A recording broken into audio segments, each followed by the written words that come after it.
Hey folks, this is JR with DIY Prepper. Welcome to the channel. One of the biggest questions preppers have is how long should our preps be able to sustain us? The easy answer to this is as long as you possibly can. We never know what could be coming down the pipe, and sometimes things are a lot worse than folks expected. But in the grand scheme of things, that answer isn't always helpful or practical. It's good to have a definite goal in mind, especially if you're just starting out. I personally think that 1 month is a good goal to shoot for, and the reason for this is that a 1 month disaster isn't really that far-fetched. I've personally talked to multiple people who've, say, lost power for around 3 weeks or so after a hurricane, and they were actually pretty far inland. Then another good thing about having enough preps to last a month is that it'll give you a very solid foundation you can build on to help you last through even longer situations. The first thing that you'll need in any disaster is food and water. Now, I know that food and water is something that always comes up in stuff you'll need to survive whatever videos, but today we're going to talk about specific amounts of particular foods that you'd want to have on hand to survive our target of 1 month. The numbers I give are going to be for one adult, and as we go through this, keep in mind that these are just general guidelines. You'll probably need to make some changes to suit your family's needs. One really good way, though, to figure out what food items you need and how much is to use food storage calculators. These are available on several different websites. Wallaby, who makes food storage bags, has one, and then there's others as well. I used a few of these as research tools when I was putting together my ultimate stockpile checklist, and here's the page in that document that shows how much of particular food items you'd want to have per month and their expected shelf lives. If you haven't already downloaded that, you can get it for free if you sign up for my newsletter using the link in the description below. Now, when it comes to surviving longer-term situations, most people will focus on low-cost, high-value food items, and the first one that comes to mind tends to be dry beans and rice. When it comes to bulk food storage, these are probably the best bang for your buck. I can pick up a couple of 5-pound bags of rice where I live for less than $7 total, and a 4-pound bag of pinto beans for just under $4. Prices on these also tend to drop per ounce as you buy larger quantities. The only downside to storing dry goods like these and others is that you will need water to prepare them. So if you're depending heavily on foods like these and also freeze-dried meals, be sure to store additional water just for cooking purposes. Another thing that you'll see on food storage calculators is wheat berries. While you can eat these by themselves after soaking them in water, they're best used to make flour, but to do that, you're going to need a grain mill. If you don't have a grain mill, you may be better off storing larger quantities of flour and dry pasta. Flour is a challenge to store because you may only get around like 5 years of shelf life out of it, even if you use Mylar bags with oxygen absorbers. Other ground grains like cornmeal and corn moss are similar in that grains lose a significant portion of their shelf life after they've been processed. Corn products also tend to have higher moisture contents, which makes them more susceptible to botulism. So be sure to keep all that in mind. Even though they're a little more expensive per serving, canned goods are an excellent choice for preppers since they require very little fuel or water to prepare. You can see here that there's some recommended amounts and expected shelf lives in my checklist for these, but it's important to remember that those amounts are very subjective. You know what your family likes to eat, so don't use this or online calculators as a final word. Just use them along with like your own meal planning to dial in exactly how much of specific items you want to have. Then another thing to keep in mind about canned goods is that they're technically safe to eat pretty much indefinitely as long as the can that they're stored in isn't dented, rusted, or damaged in some other way. So the shelf lives listed on that page are just guidelines for how long it'll take before their quality starts to degrade. If you have older canned goods, just use your best judgment to determine if they're safe to eat or not. Now, when it comes to water, the standard advice that you'll get from most folks is 1 gallon of water per person per day. The average person tends to drink around half a gallon of water daily, so having 1 gallon should give you a little extra for cooking and very small cleaning tasks. But keep in mind that if you're doing a lot of physical activity or you're in a hotter climate, you're going to need more than that.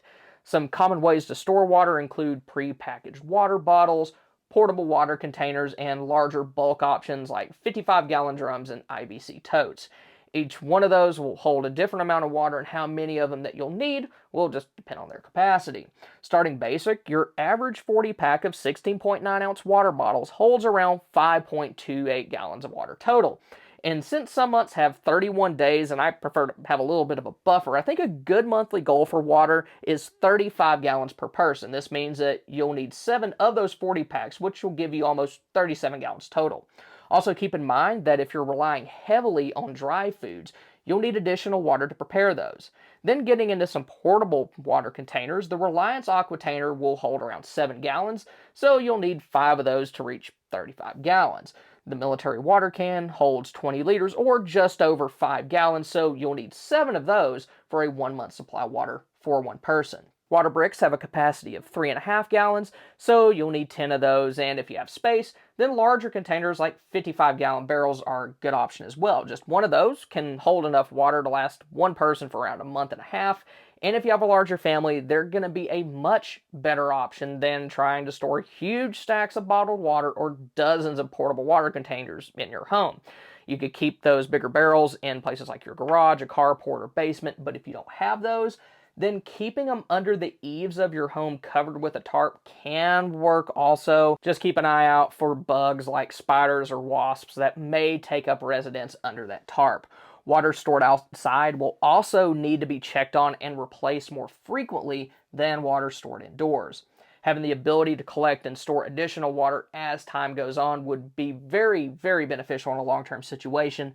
I saw your tap will allow you to get water from your tap if it's running, but if you're under a boil water notice, then they can be converted into a gravity filter using a bucket and spigot kit. Now, I've done a detailed video over disaster water purification and my full plan for that, and I'll be sure to link to that at the end of this video.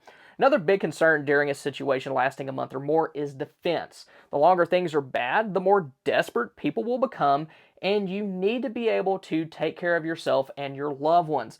I've covered defensive preps more on my second channel. If you want to check that out, then you can search for it on YouTube. I'm kind of afraid to link directly to it here, since doing that tends to make my views poop the bed for a couple of weeks. And speaking of that, the next thing that you'll need to survive a 1-month disaster is a sanitation and hygiene plan. When most people think of threats during a disaster, they think of what caused the situation, like a hurricane, or how people will lose their minds afterwards. But some of the most dangerous things during a long-term disaster will be diseases. One of the biggest ways that diseases will spread will be through human waste. There's a good chance that water sources like rivers and streams will get contaminated because most people don't have any idea how to deal with their stuff. If people drink from those sources without treating it properly, then they're going to get sick. Then if that stuff is just laying around other places out in the open, diseases are going to spread in other ways, like through insects. So one thing that you'll definitely need to survive a month of doodle hitting the poodle is some sort of backup toilet. You could use a camping toilet like this one, a bucket with a toilet seat lid, or repurpose an existing toilet in your home. One thing that you'll need for all those methods, though, is a good supply of heavy-duty, no pun intended there, contractor trash bags. You'll use those trash bags to line the inside of your bucket or toilet, and in the case of a toilet, you will need to remove as much water from it as possible before doing that. From there, you'll do your business in the bucket or toilet and then cover it with a layer of sawdust, wood chips, or shredded paper. Between the two, I prefer the bucket method since it can be totally sealed up in between uses. You could always close the bag up if it's inside of your toilet, but slapping a lid on a bucket's a whole lot easier. Then, even if you are using the toilet method, you'll probably want to store your bags in a bucket after they've been used to prevent them from getting punctured, because that would be all sorts of horrendous. It's also a good idea to have 2 separate waste receptacles for urine and feces. That'll just make them both a little bit easier to deal with. Another bathroom-related thing that you'll need to have is toilet paper. No surprise there. Most small families should be able to get by with 1 or 2 larger packages for a month, which isn't all that hard to set aside. Just figure out how much you use monthly and buy double the next time that you go to the store. Then, if you buy in bulk, maybe less frequently, like at Sam's or Costco, don't let yourself get low before you go and make another bulk purchase. Compressed towels are another option. They're more expensive than traditional toilet paper, but they take up a lot less space if you need to store a whole bunch of them. Then when it comes to household waste, try to break it down into things that you can compost, things you can burn, and things you need to dispose of some other way. This will allow you to get more use out of your supplies and also cut down on real trash that you're going to need to bury or store in trash bags and buckets. Another sanitation related concern you'll need to deal with is personal hygiene. Hand sanitizer and wet wipes are useful since they can help reduce the amount of water that you need for hand washing. Then personal wipes and sponges can do the same thing for bathing. However, it is important to understand that things like wet wipes and hand sanitizer don't do as good of a job killing germs and cleaning skin as good old-fashioned soap and water. So because of this, try to store additional water specifically for those kinds of tasks and keep it in portable water containers that include a spigot. Then also be sure to have soap on hand for personal cleaning, along with soap you can use for things like dishes. And having a camp shower, even if it's only used like once a week, will also help you stay cleaner than relying on personal wipes or sponge baths alone. But if we lose access to on-demand running water, it is going to affect us physically sooner or later. Certain conditions like ringworm will become very common, so everyone should have a few different kinds of antifungals on hand to deal with those. Then another way to limit skin conditions is to have off-grid laundry preps like a manual washboard and some soap. If you don't have one of those, you could use a bucket, clean plunger, and some dish soap to do pretty much the same thing. You could then use a clothesline or even some paracord to dry out everything afterwards. Then, of course, also be sure to have things like toothbrushes, toothpaste, and other things to take care of your dental needs, because if that starts to go downhill, it's going to be very bad for you. Next thing that you'll need to survive a 1-month disaster is an energy plan. Power sources can be broken down into two main types: traditional fuel-based generators and solar power options. There are others like wind power out there, but they're not quite as common. If you have a traditional fuel-based generator, you're going to need a lot of fuel to keep it running for a month, especially if you want to do things like power like refrigerators non-stop. But doing that, though, really isn't the best strategy, and I'll talk more about that in a second. How much fuel you'll need to store will depend on what kind of generator you have, how large it is, and how often you plan on running it. Small inverter generators are the most fuel efficient, but they may not be able to run multiple large appliances at once. Then when we're talking about keeping it running for a month or longer, that's still going to be quite a bit of fuel. This is easier with dual fuel generators that can run on propane, since propane has a longer shelf life than gas, but storing large quantities of any fuel is going to be a challenge, especially if you live in like a suburban area. Then aside from fuel needs, traditional generators also produce a lot of noise. This is a big security concern in longer term situations because it's going to draw people to you, and that's only going to get worse as time goes on. If you're the only guy on your block with a generator and you've been able to keep yours running way longer than all the other guys with generators did theirs, then folks are going to assume that you have other stuff too. Solar power options have a lot of advantages over traditional gas generators in longer term situations, but they have limitations as well. They're going to struggle to keep large appliances running continuously. That is, unless you have a larger system you can hook up to roof-mounted solar panels and you have enough battery capacity to give you a buffer to get through a few days of cloudy skies. Then there's also the concern of solar panels on your roof drawing folks to you, kind of like the sound of a traditional generator. Smaller, more portable options, though, are ideal for keeping small electronics like radios and lights running long term. But regardless of the backup power source you use, it's wise to focus on priorities and devices that are more friendly to backup power sources. I mentioned earlier that trying to run a fridge nonstop for a month off of a backup power source probably isn't the best idea, and the reason for that just is that they're energy hogs. This isn't as big of a problem with modern, more energy efficient models, but another issue that they're going to have is that they won't keep food cool for very long if they don't have power. Box freezers are a better option since they use less power when they're running, they don't run as often, and the frozen food inside of them actually helps keep their inside temperature below freezing and safe for a longer period of time. It's actually possible to run a freezer off of a mid-sized solar generator and to let the freezer sit unplugged while the generator recharges. It could do this for up to 48 hours, but of course that's going to depend on your specific freezer and how full it is. Then if you have long enough cables, you can also power the freezer from your power station while that's being recharged. For smaller devices, focus on those that are USB rechargeable, especially if you have a backup power source. Then for any devices that aren't rechargeable themselves, get rechargeable AA, AAA, or D-cell batteries that you can top off with your generator. Small devices with built-in solar panels or hand cranks also work well in longer-term situations. You can put them on a windowsill and just let them recharge themselves. Then another energy-related prep to consider is cooking fuel. Butane and alcohol-based fuels are nice since they're relatively safe to use indoors. Butane stoves in particular are my favorite kind of camp stove since they can cook anything that your normal stovetop can, and a dual fuel butane and propane stove can use either fuel type.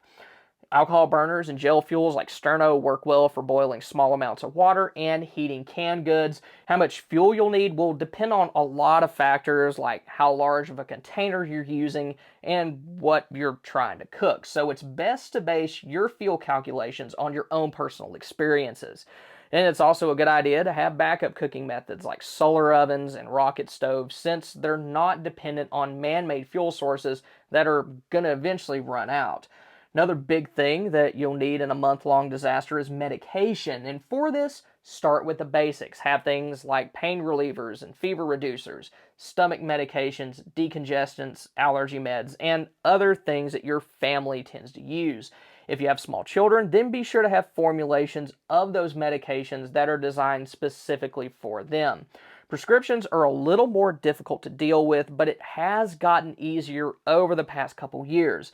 Some of the companies that started out by selling emergency supplies of antibiotics are now providing the same service for common prescriptions that deal with things like heart disease and diabetes. Those meds are legally prescribed by real doctors who have access to your medical history, so they're totally legit. Then, of course, an emergency supply of antibiotics is also good to have.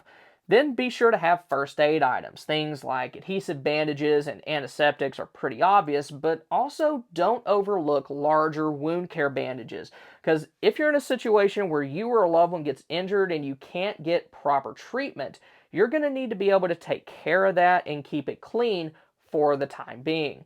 References like the Survival Medicine Handbook are good for helping you through those kind of situations and other medical issues that could come up. Now, if you want to see a more complete list of medications that you'd want to have during a longer term disaster, then click here. Or if you want to see my long-term water purification plan, then click here. Thank y'all for stopping by. Y'all have a good one.